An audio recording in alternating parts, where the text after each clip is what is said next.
नमस्कार दोस्तों, मधुर कथाएं चैनल पर एक बार फिर से आपका हार्दिक अभिनंदन है। तो आज की मेरी कहानी का शीर्षक है सबक। तो चलिए शुरू करते हैं आज की अपनी ये कहानी। आज एक बार फिर यशोदा जी की बहू रिया उनसे झगड़ा करते हुए बोली, अब इस घर में तुम्हारे दिन खत्म हो गए हैं बुढ़िया, आने दो तेरे बेटे को। आज फैसला होकर रहेगा। तुझे इस घर में से नहीं निकाल दिया तो मेरा नाम भी रिया नहीं। रिया ने नागिन की तरफ फुफकारते हुए कहा। यशोदा जी के लिए बहू बेटे के साथ रहना दुष्कर हो गया था। रंजन इकलौता बेटा था उनका, जो अब पूरी तरह से अपनी पत्नी के रूप जाल में फंस चुका था। वह माँ की एक बात भी नहीं सुनता था। यशोदा जी के पति को गुजरे हुए अभी 6 महीने ही हुए थे कि बेटे बहू ने अपना रंग दिखाना शुरू कर दिया था। बहू को जो मन में आता था वह सास को सुना देती थी। यशोदा जी ने अब बहू को जवाब देना भी छोड़ दिया था। वह बहू के बातों को एक कान से सुनकर दूसरे कान से निकाल देती थी, परंतु अब पानी सर से ऊपर उठ चुका था। बहू उन्हें हमेशा घर से बाहर निकालने की धमकी देने लगी थी। दोनों सास बहू का चूल्हा पहले से ही अलग था। यशोदा जी अपनी रोटियां खुद बनाकर खाया करती थीं, फिर भी उनको बहू की कोई न कोई बात चुभ जाती थी। शाम को जब उनका बेटा रंजन घर आया तो उनकी बहू रिया उसे अपने कमरे में ले गई। फिर न जाने उसने उसे क्या क्या पट्टी पढ़ाई। कुछ देर बाद वह लाल पीला होता हुआ कमरे से बाहर निकला और अपनी माँ से बोला, माँ बूढ़ी हो गई हो, अब तो अपने आदत सुधार लो, क्यों हर समय रिया के पीछे पड़ी रहती हो। यह सुनकर यशोदा जी बोली, बेटा क्या जुल्म कर दिया है मैंने जो तुम ऐसी बात कर रहा है। गैस खत्म हो गई थी, इसलिए रसोई से सिलेंडर ही तो लाई हूँ थी, वह भी तब जब बहू ने अपनी रोटी सब्जी बना ली थी।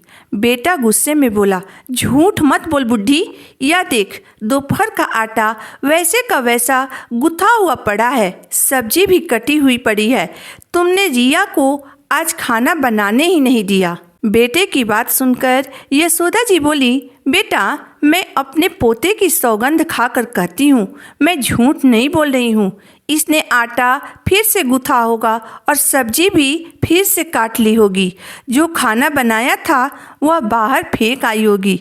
यह सुनकर रिया रोने का नाटक करते हुए बोली, मेरे बेटे की झूठी सौगंध मत खाइए सासू माँ, और किसी से नहीं तो कम से कम भगवान से तो डरिए। रंजन ने बिना कुछ सोचे समझे अपनी माँ का हाथ पकड़ा और बोला, तुम अभी मेरे घर से निकल जा बुढ़िया, अब मुझे तुम पर जरा भी भरोसा नहीं है।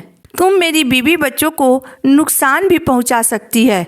यशोदा जी बोली, इतनी रात को मैं असहाय कहाँ जाऊंगी बेटा, कुछ तो मुझ पर रहम करो। मगर उनके बेटे ने उनकी एक नहीं सुनी और यशोदा जी को घर से बाहर निकाल दिया। यशोदा जी चुपचाप घर से बाहर चली गईं। रिया एक विजयी मुस्कान के साथ खड़ी खड़ी सब देखती रही। बाहर मोहल्ले वाले भी कलयुगी बेटे का अपनी माँ के साथ बर्ताव देखकर हैरान थे। सुबह 8 बजे के लगभग घर का दरवाज़ा खटखटाया गया।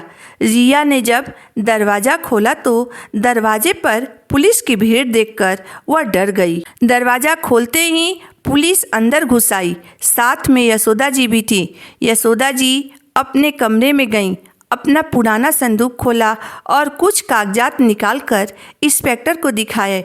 इंस्पेक्टर ने कागजात देखने के बाद रंजन से कहा, अभी इसी वक्त यह घर खाली कर दो। यह घर यशोदा जी के नाम पर है, इसमें तुम्हारा कोई हिस्सा नहीं है और अब यशोदा जी तुम लोगों को अपने घर में नहीं रखना चाहती हैं।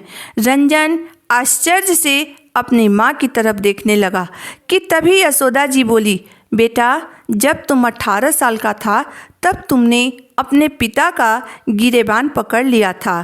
तेरे पापा ने उसके बाद कहा था कि यशोदा इस औलाद से किसी तरह की उम्मीद मत रखना।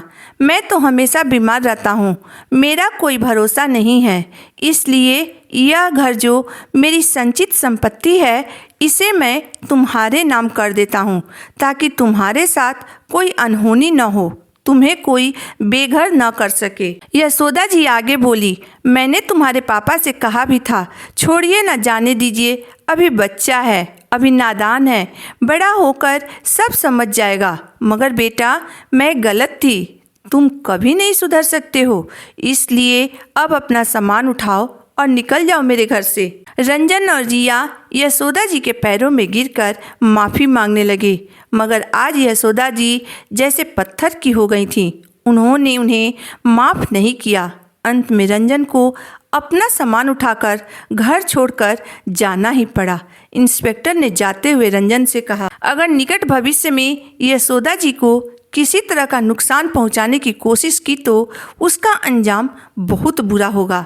आज यशोदा जी ने अपने बेटे और बहू को अच्छा सबक सिखा दिया था।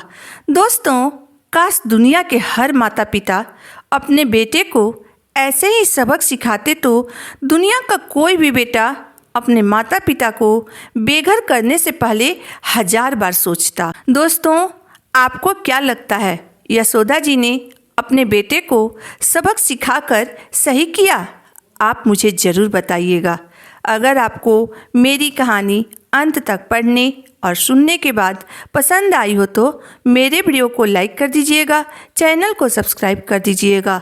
तो फिर मिलते हैं एक नई वीडियो, एक नई कहानी के साथ। तब तक के लिए धन्यवाद।